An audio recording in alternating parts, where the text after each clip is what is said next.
Kontroversi mengenai penarikan subsidi diesel di Semenanjung Malaysia dan pengecualian Sabah serta Sarawak kini mencetuskan debat hangat di kalangan rakyat, dan ia seolah-olah membuka semula persoalan lama tentang keadilan dasar-dasar kerajaan pusat terhadap wilayah Borneo.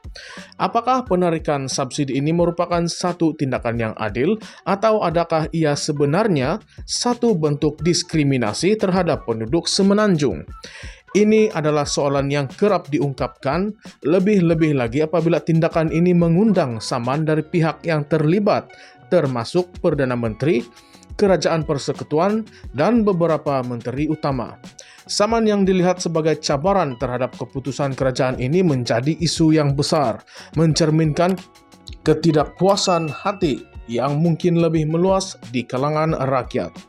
Datuk Armizan Muhammad Ali, Menteri Perdagangan Dalam Negeri, mengesahkan bahawa beliau terima saman tersebut kira-kira 3 minggu yang lalu. Menariknya, bukan hanya beliau yang disaman, tetapi turut melibatkan Perdana Menteri Datuk Seri Anwar Ibrahim dalam kapasiti beliau sebagai Menteri Kewangan serta beberapa lagi menteri termasuk Menteri Pengangkutan dan Menteri Ekonomi. Persoalan besar yang timbul ialah mengapa dasar yang dilaksanakan di Semenanjung ini tidak diaplikasikan serentak di Sabah dan Sarawak. Bukankah ini mencetuskan persepsi bahwa kerajaan seolah-olah membezakan antara Semenanjung dan Borneo dalam menguruskan subsidi yang sepatutnya diberikan secara adil? Armizan menyatakan bahawa tindakan kerajaan ini bukanlah berdasarkan diskriminasi, tetapi sebaliknya satu langkah yang mengambil kira keperluan unik penduduk di Sabah dan Sarawak. Menurut beliau, penggunaan diesel di Borneo bukanlah kerana pilihan, tetapi disebabkan oleh keperluan yang berpunca daripada keadaan geografi dan infrastruktur yang mencabar. Rakyat di sana, khususnya di kawasan luar bandar, sering bergantung kepada kenderaan yang menggunakan diesel kerana keadaan jalan raya yang tidak memadai untuk kenderaan jenis lain. Adakah ini satu justifikasi yang kuat, atau ia hanya alasan untuk menunda pelaksanaan penarikan subsidi di Sabah dan Sarawak? Lebih jauh lagi, Armizan menjelaskan bahawa kerajaan mengambil pendekatan untuk melihat dahulu pelaksanaan dasar ini di Semenanjung sebelum memperluaskannya ke Sabah dan Sarawak. Apakah ini bermakna kerajaan tidak yakin sepenuhnya dengan kesan dasar tersebut di peringkat nasional? Atau adakah ini sekadar cubaan untuk mengelak bantahan besar-besaran dari rakyat Borneo yang selama ini merasakan mereka sering dipinggirkan dalam dasar-dasar kerajaan pusat? Dalam konteks ini, saman yang difailkan menimbulkan lebih banyak soalan. Apakah tindakan ini merupakan satu percubaan untuk mencabar integriti dasar kerajaan Anwar Ibrahim secara keseluruhan?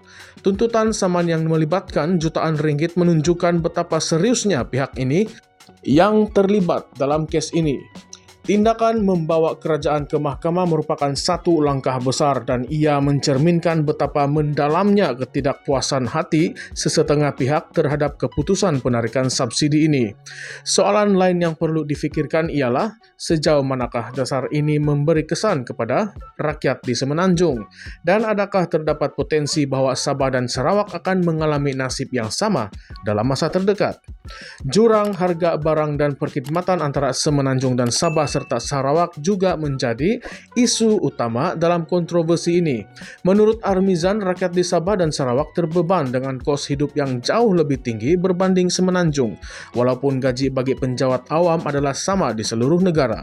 Perbezaan ini menyebabkan rakyat Borneo berada dalam keadaan serba salah kerana mereka terpaksa membayar lebih untuk barang-barang keperluan harian, termasuk makanan dan perkhidmatan, sedangkan pendapatan mereka tidak mencerminkan kos hidup yang tinggi tersebut. Adakah kerajaan pusat benar-benar mengambil kira faktor-faktor ini ketika membuat keputusan untuk mengekalkan subsidi diesel di Sabah dan Sarawak? Lebih jauh lagi, mengapa jurang harga ini wujud dengan begitu ketara? Adakah ini menunjukkan bahwa Sabah dan Sarawak terus berada dalam kedudukan ekonomi yang tidak setara dengan Semenanjung walaupun selepas lebih 60 tahun pembentukan Malaysia? Ini adalah persoalan yang tidak dapat dielakkan apabila membincangkan isu seperti subsidi diesel.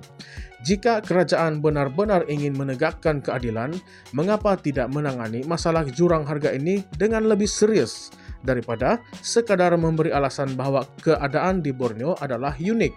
Selain itu, Armizan menegaskan bahwa kerajaan ini dibina oleh ahli-ahli parlimen dari seluruh negara termasuk Sabah dan Sarawak, dan oleh itu dasar-dasar yang dilaksanakan bukanlah untuk mendiskriminasikan mana-mana pihak. Namun kritikan tetap muncul, terutamanya apabila Perdana Menteri sendiri yang berasal dari Semenanjung turut disaman atas keputusan ini. Apakah ini mencerminkan ketidakpuasan yang semakin meluas terhadap dasar kerajaan Anwar? Atau adakah ia hanya reaksi terhadap keputusan spesifik ini sahaja? Bagi rakyat yang mengikuti perkembangan isu ini, soalan yang paling besar mungkin ialah mengapa kerajaan memilih untuk melaksanakan penarikan subsidi diesel ini secara berperingkat dan bukannya di seluruh negara secara serentak.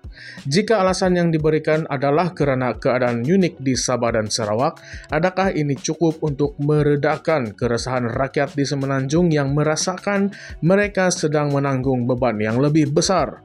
Atau adakah ini sebenarnya petanda bahwa kerajaan masih belum menemui cara yang betul untuk menangani isu subsidi ini dengan adil dan saksama? Dalam suasana politik yang semakin tegang, saman ini hanya menambah lagi bahan bakar kepada perdebatan yang sedia ada. Apakah implikasi jangka panjang kepada kestabilan politik negara jika lebih ramai rakyat dan pihak berkepentingan mula mencabar dasar-dasar kerajaan melalui saluran undang-undang? Dengan nilai tuntutan saman yang melibatkan jutaan ringgit, tidak hairanlah jika isu ini akan terus menjadi tajuk utama dalam beberapa bulan akan datang dan ia berkemungkinan besar akan menjadi titik tolak kepada lebih banyak kritikan terhadap dasar-dasar kerajaan. Kesimpulannya, meskipun kerajaan menegaskan bahwa penarikan subsidi diesel ini bukanlah tindakan diskriminasi, saman yang difailkan menunjukkan wujudnya persepsi ketidakadilan dalam pelaksanaan dasar tersebut.